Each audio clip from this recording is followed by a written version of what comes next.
Pwede niyo ma-explain po, Dr. Charlie, kung paano natin ma-prevent po itong pagkalala sa mga bata, di ba? Thank you po, Mr. Chair. Good afternoon po.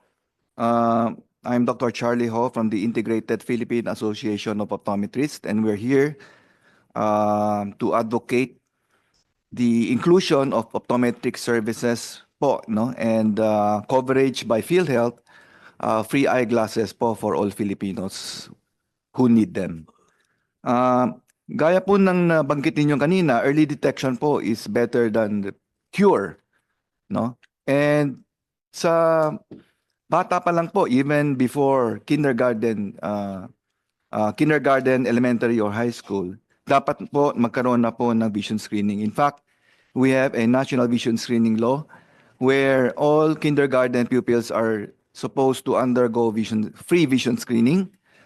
And ito po ay because of early error of refraction na tinatawag. Ang error of refraction po for everybody's benefit, this is nearsighted myopia, farsighted or hyperopia, or meron tayong tinatawag na astigmatism.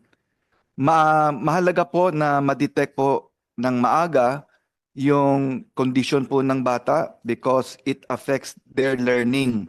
80% po of what we know, lahat po ay dumadaan po sa visual system. And before po makapag grade 1, ang mga bata dapat po na-check po sila to make sure that there is no impediment, no obstacle po dun sa kanilang learning process.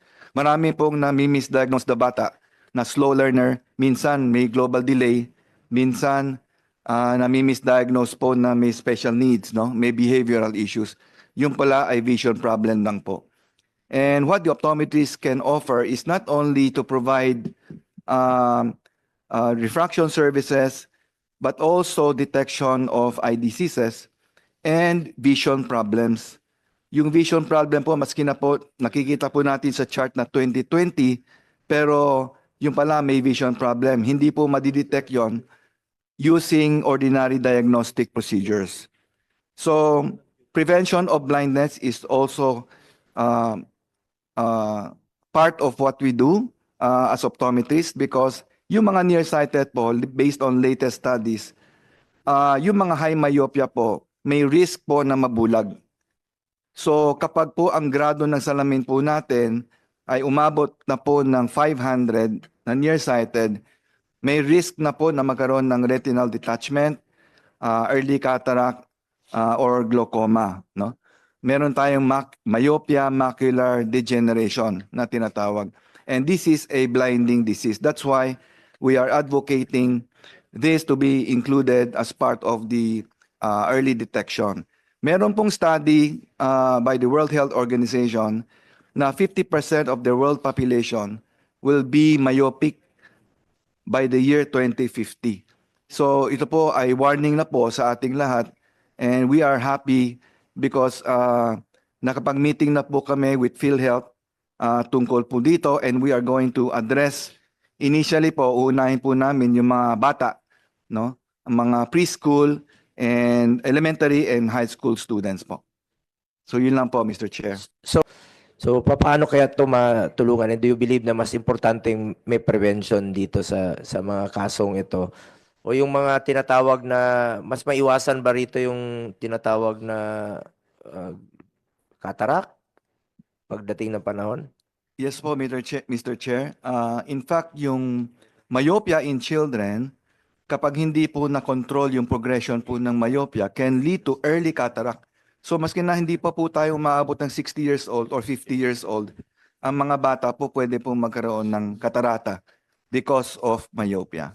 So early detection po, Mr. Chair, ang susi po dito para hindi na rin po umabot dun sa 2% of the Philippine population na may visual impairment as you mentioned earlier po. Ang dami pang serbisyo na pwedeng i-avail ng Pilipino na hindi nila alam saan sila lalapit dahil hindi nyo po ini-expand ang benefit packages ninyo. Yung iba, sinulit ginagamit.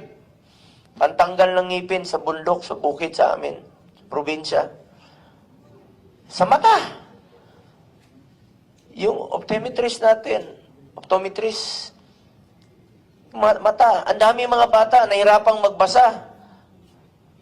Ba't hindi nyo gawa ng mga benefit packages o mga programa na pwedeng mapakinabangan ng mga ordinaryong mamamayang Pilipino nag-aaral, nagkandahirap pong magbasa sa pag-aaral nila dahil hindi po na-rediscover na may sakit sila sa mata, may problema po.